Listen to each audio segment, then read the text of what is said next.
Iyon, araw nga ng linggo ngayon. Samahan niyo ako, ako'y papasok sa trabaho. Magsisipag na kaunti. Ako nga ang opening ngayon. Eh di syempre ako magbubukas. Madali lang mag-opening din eh. Bubuksan mula mga ilaw, pintaw at yun, open na. Tapos ay kinuha ko ng aking apron at ako'y gagayak na nang masimula na ang araw na aray. Bago nga ako mag-umpisa ay nag-post muna ako sa Facebook. Sabi ko yung libreng karne, parne na kayaw. Pagka aray hindi pa naubaw, ewan ko na lang. Biro lang, nag-post lang ako ng sale. Aray, ang una kong gagawin, mag-i-smoke ako ng Mexican chorizo sausage. Yun namang tirang karneng hindi nakalagay sa casing ay aking gagarnehin.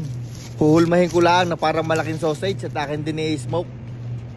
Pagkatapos ay bubuksan ko na rin smoker at akin nang papatasay na rin mga sausage. Ikakamada ko lang ang mga yan diyan. Dapat ay hindi dikit-dikit para magandang smoke at saka ang luto. Kalahati nga lang pala na rin aking i-smoke. Bago sa ring malaki naman ay di na sa ilalim para mainit. Sabay tutusukan ko ng probe ang isang sausage at tayo maglalagay na ng gatong. Ang palagi kong gamit na kahoy din ay hickory woods. Ay huwag yung gagamitin ng bunot at talagang napakausok niyan. Iseset up ko muna ang ating smoker. Nilagay ko lang sa 5 oras. Tapos ang temperature ay 180 degrees Fahrenheit. Ang target natin diyan ay mag 145 o 150. Nung naisalang ko na mga sausage, ari naman mga natira isusupot ko at iuwi ko na.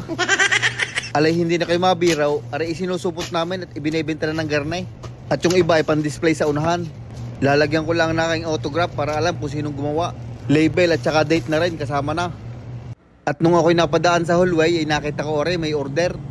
Ngayon kukunan kaya gagawin ko na aray. Puro manok ang order at saka yung iba ay gawa na kaya madali laang. Bali kumuha na nga ako din ng mga whole chicken, 3 piraso. Kailangan natin kumuha din ng 6 na bone-in chicken breast. Bali ginayat ko lang ang mga hita at tinanggal yung mga pakpak. Bagos biniyak ko lang ang dibdib at yun tapos. Hindi na nga namin tinatanggal ang mga backbone at depende na lang kung gusto ng customer ipatanggal. May kalakihan nga ang aming mga whole chicken ngayon kaya kasarap gayatin. At nung ako'y naka-6 na isinupot ko lang rin ang dalawahan at yun ang gusto ng customer. Ari naman mga whole chicken wings ay inilagay ko lang din sa vacuum seal bag at ating ibabaksil. Magpupunos lang ng kaunti at kukuha ko ng tray. Gawa ng ilalagay natin din ang mga leg quarters. Naglagay lang ako ng napkin sa ilalim at baka matagusan. At ipinatas ko ng mga hita naka-Indian seat. Nagtanggal lang ako ng gloves at ibinalot ko na aray din sa plastic wrap. At pwede na rin i-display. Aray na ang mga order ating kukumpletuhin na. May kasama din yung 3 tray ng chicken schnitzels, 4 na balot ng chicken meatballs at saka 3 chicken enchiladas. Lista muna sa katapusan babayaran. Ay utang pala.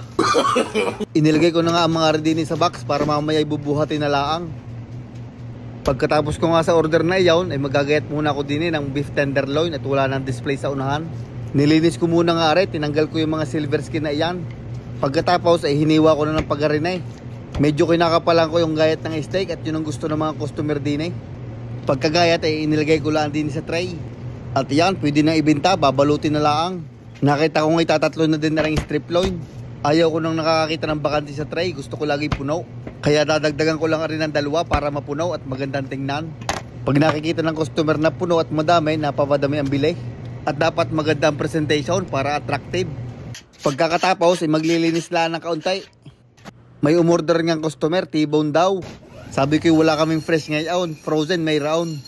Ari naman ay fresh frozen, kaya Gora Bells na daw. 4 ang gusto ng customer, 1 inch ang taba. Buti na lang ay may garning buns o kadaling gayatain. Kaso ingat-ingat lang at delikado. At nung kinahapunan nga ay nag 144 na ang ating sausage. Binuksan ko na at pwede na aray para hindi masyadong dry. Gawa ng minsan ay ibinabangay pa ng customer para uminate. Aahunin ko ng mga aret, ilalagay na uli din sa tray.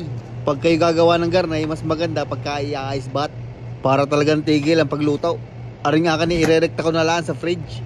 Ay syempre hindi pwedeng hindi natin aring titikman. Kumbagay quality check. Aring unang subaw para sa inyo. Abay kanin na lang ang kulang din pang ulam na. Diretso na rin sa walk-in fridge. At nung hapon nga ay may customer akong dumating. Yan, may daladalang kinde.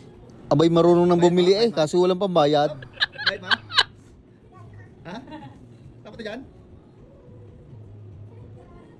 Ay iyaw, hanggang din na lang ang bidyong aray. Maraming salamat sa inyong palaging panunood.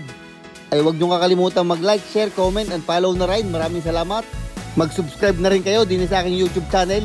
Shoutout nga pala kay Boss Eric, kay Kent Ramos, kay Jesse David Vicena ng Tanawan City, Batangas, kay Mariano Dolutan, at kay Kent Vincenzo Toledo ng Talisay, Batangas.